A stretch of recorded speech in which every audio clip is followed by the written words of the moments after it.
ఇది ఒక ఫ్యాక్టరీ మూతపడిన కథ కాదు. ఇది వేలాది మంది రైతుల జీవితాల్లో చీకటి నింపిన వ్యవస్థ వైఫల్యం.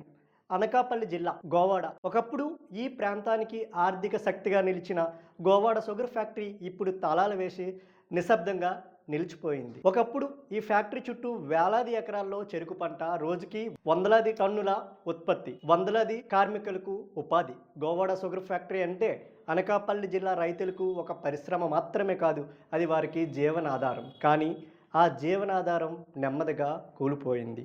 గోవాడ షుగర్ ఫ్యాక్టరీ పతనానికి కారణాలు ఒక్కటే కాదు. రైతులకు చెరుకు బిల్లుల సకాలంలో చెల్లించకపోవడం, సంవత్సరాల తరబడి పెండింగ్ బకాయిలు, యాజమాన్య నిర్లక్ష్యం, నిర్వహణలో తీవ్రమైన లోపాలు, ప్రభుత్వ పర్యవేక్షణ పూర్తిగా లేకపోవడం. రైతు చెరుకు ఇచ్చాడు కానీ డబ్బు రాలేదు, అప్పుల్లో కూరుకుపోయాడు. ఫ్యాక్టరీ మూతపడడంతో రైతులు తీవ్రంగా దెబ్బతిన్నారు. చెరుకు పంటకు మరో ప్రత్యామ్నాయం లేదు.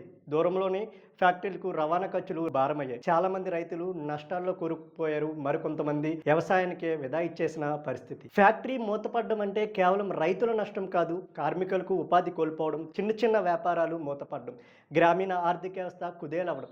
ఒక పరిశ్రమ మూత ఒక ప్రాంతానికి ఎలా నిలువున కూల్చేస్తుందో గోవాడే ప్రత్యక్ష సాక్ష్యం. ఇంత పెద్ద ఫ్యాక్టరీ మూత పడతా ఉంటే మరి అధికారులు ఏం చేశారు? రైతులు రోడ్డెక్కినా ఎందుకు స్పందన లేదు? ఇది ప్రమాదం కాదు, ఇది అనుకోన ఘటన అంతకన్నా కాదు, ఇది పాలనా వైఫల్యం మాత్రమే.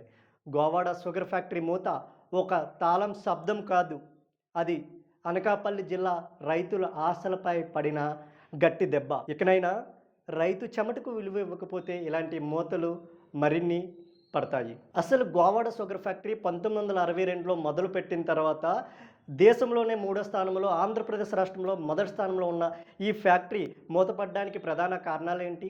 సుమారు 23,000 మంది రైతులు, 2 నియోజకవర్గాలు, 11 మండలాలు, 25,000 ఎకరాల్లో చెరుకు పంట, సుమారు 1,500 మంది కార్మికులు, ప్రతి సంవత్సరం 150 కోట్ల పైగా టర్నోవర్ చేసి కొన్ని వేల మంది రైతుల జీవితాల్లో ఆశాకరణమైన ఈ షుగర్ ఫ్యాక్టరీ నష్టాల ఊబిలోకి వెళ్ళిపోవడం వెనుక అసలు కారకులు ఎవరు?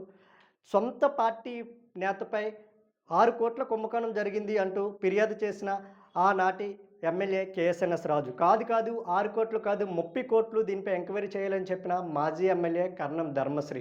మరి 2013 నుంచి 18 వరకు చివరిగా షుగర్ ఫ్యాక్టరీ చైర్మన్గా పనిచేసిన గూనూరు మల్లినాయుడు యొక్క పాత్ర ఇందులో ఎంతవరకు ఉంది? నిజంగా నష్టాలు ఊబిలోకి పోయిందా, లేదంటే నష్టాలు ఊబిలోకి ఈ ఫ్యాక్టరీ నెట్టేయబడిందా? కొన్ని వేల మంది రైతుల కన్నీటికి కారణమైన ఈ ఫ్యాక్టరీ వెనుక ఉన్న వ్యక్తులు ఎవరు? మరిన్ని అప్డేట్స్ వరుస సిరీస్ రూపంలో మీకు ట్రూత్ న్యూస్ అందిస్తూనే ఉంటుంది. నిజాలు నిర్భయంగా బయటకు తీసుకొస్తాం. వాస్తవమే వార్తగా, నిజం నిర్భయంగా. No fear, no favour.